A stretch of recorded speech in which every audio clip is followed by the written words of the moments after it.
For this week's theme on forces, I explored the concept of social play by simulating a very short experience of isolation, agitation, and movement as social forces. My current practice involves interactivity and it relies heavily on the user engagement, experience, and feedback.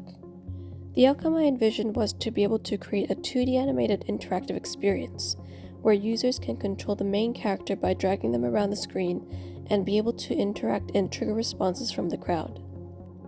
I wanted to portray emotions of isolation and agitation, stillness and chaos, forms of emotions that can be prevalent for those with anxiety. From an outcome perspective, this would be a very simple and short experiment, but the challenge was to test my ability to learn a new and relevant skill that I could potentially see being utilized in my current practices. I approached this challenge through the play form of tinkering. Tinkering lets you try different ways, to fail and succeed upon outcomes that can be expected or unexpected.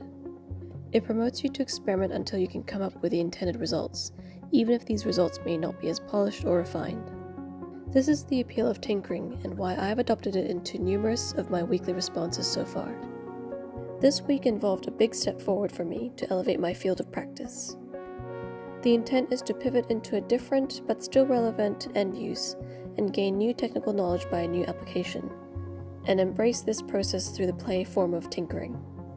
In a world full of chaos where one is constantly moving and there is information shared, one may still find some stillness. Chaotic stillness is what I call this week's response.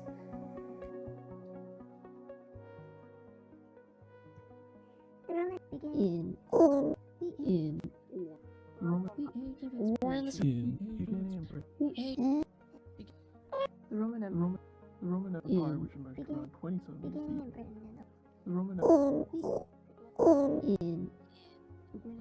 The Roman Empire, which began in the 17th century, the Industrial Revolution marked in the age of exploration, the 15th to 17th century. The Roman Empire,